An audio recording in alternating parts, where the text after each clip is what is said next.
Bueno, bueno, seguimos entonces con los videos sobre el tema este de las ciencias sociales en perspectiva.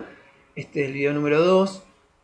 Bueno, la primera característica que hay que definir en relación a las ciencias sociales, digamos, para empezar como una mini historia de las ciencias sociales separada, digamos, de las ciencias en general, que es lo que me interesa abordar ahora, es entender primero que la ciencia social es una empresa básicamente de la modernidad. Con modernidad me refiero al proyecto, digamos, me refiero sobre todo al proyecto, o sea, la modernidad es una periodización, digamos, del proceso histórico, ustedes lo vieron en las otras materias, en la materia del primer año, en primer cuatrimestre, pero obviamente siempre toda cronología o toda periodización en la historia es problemática, pero con modernidad me refiero o bien al periodo que va, digamos, de mediados del siglo XVIII, o si se quiere siglo XVIII plenamente. Es decir, la fecha, digamos, una de las formas de periodizar la modernidad es a partir de la Revolución Francesa.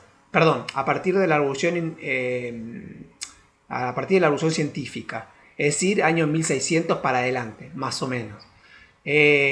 Algunos sitúan la modernidad un poco más adelante, dicen, bueno, la modernidad empieza, digamos, en el siglo XVIII, digamos, ya cuando hay en lo que se llamó la Ilustración, y se completa, digamos, en el siglo XIX, hasta principios del siglo XIX, inmediatamente después de la Revolución Francesa, bueno, esa es una forma. Otros, sobre todo autores latinoamericanos y africanos en los últimos años, cuestionando una periodización, digamos, centrada sobre todo en Europa, han propuesto, digamos, retroceder la fecha de esta cronología hasta el descubrimiento de América. A mí me parece interesante porque incluyen el problema del colonialismo dentro de la modernidad, que como vamos a ver y como vamos a discutir y como hemos discutido algunas cuestiones, es constitutivo del problema, digamos, de la modernidad y de la ciencia en particular.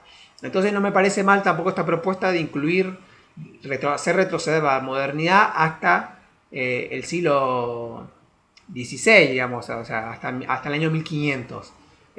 Con y 1492 el descubrimiento de América. A mí me parece interesante esto porque incluye el problema del colonialismo y incluye, a partir del problema del colonialismo, incluye la emergencia de un otro no europeo, digamos, que no es que no existía, digamos, sobre todo con los pueblos africanos y los países islámicos, digamos, en el periodo, digamos, europeo, pero que tiene otra densidad y otro peso a partir, digamos, del descubrimiento de América.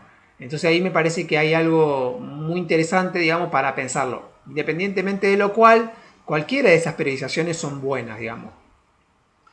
Claramente es algo que se va constituyendo a lo largo de todo un proceso cultural, político, social y económico que se va, digamos, sedimentando a lo largo de todos estos siglos y que, sin lugar a dudas, ya a fines del siglo XVIII, o sea, para la época de la Revolución Francesa, estaba consolidado, digamos, ¿no? ¿Cuáles son las características, digamos, que asume la ciencia social o cuáles son los presupuestos que asume la ciencia social al final, digamos, de este proceso de consolidación, digamos, de la modernidad? Bueno, en primer término, implica, digamos, la ciencia social dentro de lo que podríamos pensar como su dimensión paradigmática, ¿no? Esto obviamente en la actualidad, digamos, que yo ya lo pueda enunciar, quiere decir que se está empezando a revisar, pero por lo menos, digamos, hasta hace 20 años atrás esto no era cuestionado. Sí, un poco más, vamos a extender un poco más, más de 20 años, porque 20 años sería en el año 2000, qué sé yo, más o menos desde la década de 1980, más o menos fines de los 70, es que estas cuestiones han sido crecientemente cuestionadas, por lo menos a nivel teórico y a nivel historiográfico y a nivel sociológico, aunque eso no siempre se acompañe de una modificación de los marcos, digamos, de institucionales, que eso es muy interesante, digamos. Pero bueno, lo importante es tener en cuenta que estas cuestiones más paradigmáticas han sido empezadas a cuestionar. ¿Cuáles son estos elementos de la ciencia entendida como una empresa del mundo moderno? Bueno, en primer lugar, la simetría del pasado y del futuro, ¿no?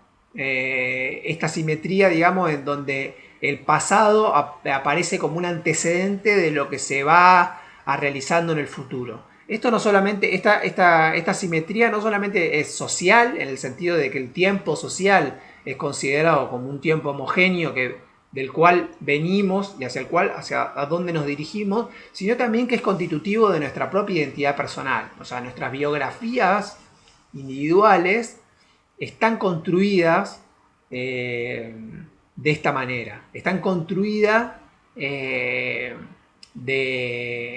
de la manera, digamos, de una manera en la cual nosotros consideramos que lo que sucedió ayer o lo que sucedió en nuestra vida, en nuestra infancia, es constitutivo de lo que somos hoy. Eso supone, fíjense que supone una continuidad temporal entre pasado, presente y futuro, digamos. ¿Por qué? Porque el presente de hoy es el futuro del pasado, ¿no? Entonces, fíjense que ahí hay un elemento de continuidad y de linealidad y de desarrollo evolutivo de la temporalidad y de la identidad dentro de ese proceso. Segundo elemento, la distinción entre la naturaleza y los humanos. Esto es clave. Este elemento es clave, digamos. Inclusive la modernidad tal vez, o sea, esto, digamos, y el tercer elemento, y ahí ya lo completo, es la separación entre mente y materia, ¿no? O entre espíritu y cuerpo, digamos. Esa distinción como elementos totalmente separados. Entonces repito, la simetría entre pasado y futuro, la distinción entre naturaleza y los humanos y la distinción entre espíritu y cuerpo o entre mente y materia. Estos tres elementos son básicos en diferentes planos. La distinción entre naturaleza y humano es muy importante porque esa distinción es doble, funciona doblemente. Por un lado es condición de posibilidad del estudio de la naturaleza y del estudio de los seres humanos como cosas separadas, pero al mismo tiempo, y sobre todo y de manera muy decisiva, es condición de posibilidad de una relación nueva del ser humano con la naturaleza. Es decir, la naturaleza aparece, digamos, como objeto de, por ejemplo, una forma muy interesante que yo creo que ya lo planteé, la naturaleza aparece como un objeto de contemplación estética. Yo les puse la anécdota del museo, digamos, de los cuadros del museo, donde por ejemplo empieza a aparecer el cuerpo femenino como objeto de contemplación asociado a lo natural, o el mismo el paisaje. El año pasado, no, ¿cuándo fue? En el 2018, tuve la suerte de ir al Museo Nacional de Bellas Artes en Buenos Aires y había una exposición de Turner, que es un pintor de fines, digamos, del siglo XVIII, principio del siglo XIX inglés, que básicamente lo que hizo Turner fue lo que se llama la pintura atmosférica, o sea, la idea de los paisajes, sobre todo de los atardeceres, los amaneceres, las nubes, las brumas, esas imágenes. Bueno, Turner, digamos, educó por decirlo de alguna manera, a toda una generación, digamos, de europeos en la apreciación de lo climático, de lo atmosférico como algo bello, ¿no? Es decir, la idea de que un atardecer era un objeto de contemplación no es que antes nadie le había prestado atención o dado relevancia, pero Turner lo llevó a otro lugar. Entonces, fíjense, ahí hay un entramado muy interesante entre la naturaleza como objeto de contemplación y de goce estético, pero al mismo tiempo que se produce esto, el ser humano se separa de esa naturaleza. Justamente porque se separa de esa naturaleza es que la puede dominar. Entonces, la separación y la distinción entre naturaleza y humano funciona de manera bastante dual y manera bastante compleja. O sea, por un lado, nosotros contemplamos la naturaleza de manera como goce, pero al mismo tiempo que hay una parte de esa naturaleza que contemplamos como goce, el otro conjunto de la naturaleza la ponemos bajo nuestro dominio. Y además eso también tiene que ver con una inversión, digamos, del rol que ocupaba el hombre en la naturaleza. Dentro de un esquema de pensamiento cristiano, o sea, de la Edad Media, por ejemplo, el ser humano era uno más entre todas las criaturas que había, digamos, creado Dios. Más allá de que tenía una jerarquía porque Dios le daba a la naturaleza para que la goce y para que la aproveche, ese goce y ese aprovechamiento de la naturaleza era en todo caso obra de la bondad divina. En cambio, a partir de la modernidad, digamos, el crecimiento y cuestionamiento del papel de la iglesia, la religión, el desarrollo del ateísmo, etc., la naturaleza está subordinada al hombre. O sea, el nuevo soberano de la naturaleza es el hombre. que ocupa un lugar central. Y cuando digo hombre, también lo digo en el sentido de que había un elemento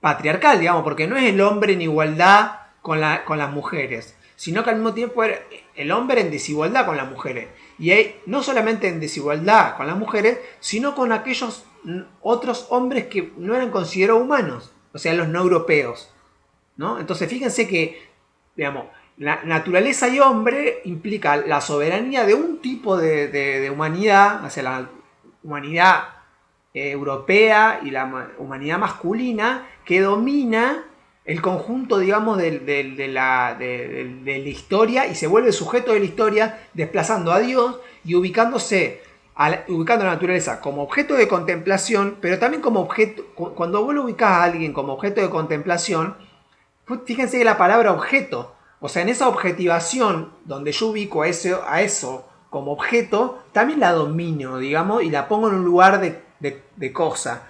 Entonces no solamente es que la naturaleza se vuelve un objeto de contemplación, sino que también se vuelve un objeto de dominación. Y el conocimiento juega un papel clave en ese proceso, digamos. ¿Tá? Hago una pausa y seguimos.